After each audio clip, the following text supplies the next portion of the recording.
Coucou les amis, j'espère que vous allez tous très bien. Aujourd'hui, on va travailler avec un fruit de saison. Ça y est, c'est parti, les mûres sont enfin arrivées. Les mûres sauvages. Alors on en trouve sur tous les bords de chemin, à la lisière des forêts et des bois. N'hésitez pas, partez à la cueillette à la mûre. Moi j'ai énormément de chance, j'en ai partout autour de la maison. Je n'ai pas besoin d'aller très loin. En plus cette année elles sont très belles, elles sont très grosses. Je ne sais pas si c'est dû à la chaleur qu'on a cet été, mais en tout cas elles sont magnifiques. Alors on va se faire pas de la confiture, parce que la confiture je l'avais faite l'année dernière. Je vous mets la recette de ma confiture de mûre à la fin de cette vidéo-ci. On va faire de la gelée. Pour tous ceux qui n'aiment pas le côté petit grain sous la dent, la gelée c'est absolument idéal. Et cette gelée, on va la faire avec un extracteur de jus que j'ai ici. Alors je ne vous donne pas de marque, c'est pas pour faire une vidéo de publicité, c'est juste pour vous dire que depuis que j'ai un extracteur, franchement, je revis. Alors on peut faire des gelées sans cet appareil, bien évidemment. La preuve, au mois de novembre, j'avais fait une gelée de pommes sans extracteur. Mais franchement, c'est tellement plus laborieux et c'est tellement plus pratique et plus facile avec cet outil. Alors, n'hésitez pas, si vous avez un petit peu de sous à investir, achetez-vous un extracteur de jus et vous pourrez faire des tonnes de choses. Vous pourrez vous faire des jus frais, vous pourrez vous faire évidemment des jus de fruits, des jus de légumes, des gelées. Vraiment, c'est un outil que je trouve magnifique. Alors, en attendant, nous, on va commencer notre confiture. Non, notre gelée de mûre. Allez, c'est parti, vous allez voir, c'est méga, giga facile à faire. Voilà donc nos mûres. Vous voyez, la récolte, hein, c'est magnifique. Alors, vous prenez pas la tête à peser ce que vous avez là, parce que de toute façon, l'intérêt, c'est de savoir combien de litres de jus on a, puisqu'on va passer nos mûres à l'extracteur de jus. Alors, le grand avantage de l'extracteur, c'est qu'on obtient un jus magnifique. Ça, c'est superbe. Trop bon. Et qu'il sépare la pulpe du jus. Alors, je le disais, là, on va fermer. Et nous, ce qu'on va peser, c'est uniquement, ce qui nous intéresse, c'est uniquement le jus. Alors là, vous voyez, on est à 700 ml. Voilà, 700 ml de jus. Et on va mettre ça dans le confiturier et on continue. C'est fait, je verse la dernière. Hop.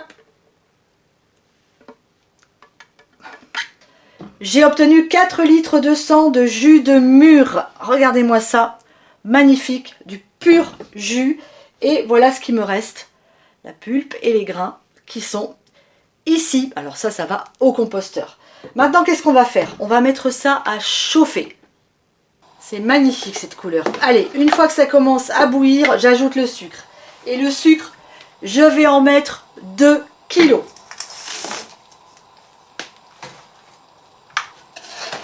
On mélange. Le feu à ce stade, il est très fort. Hein. Il faut que ça boue.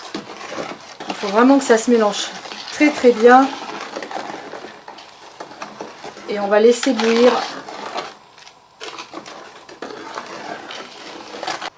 Pour vérifier si notre confiture est cuite, je vous l'ai déjà dit, mais je vous le répète, on met une goutte dans une assiette, comme ça. On attend un petit peu. Idéalement, l'assiette, elle sort du frigo, elle est froide.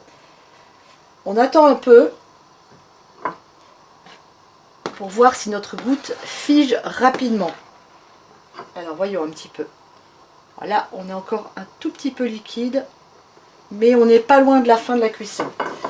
Donc, vers la fin de la cuisson, inutile de le faire au début, vous allez perdre du temps, vous écumez, vous enlevez toute cette petite écume qui se met sur votre confiture.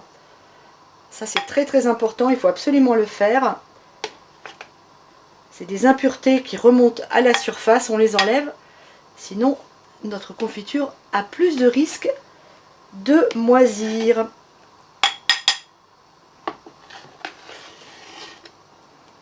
Je viens d'arrêter la cuisson.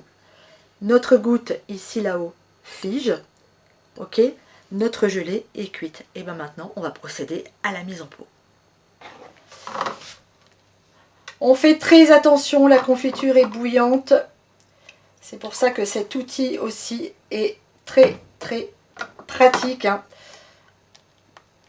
Alors, une louche, deux, je pense que un peu plus que deux, ça sera parfait. On remplit bien jusqu'en haut. Hop, on en rajoute même un tout petit peu. Comme ça. Parfait.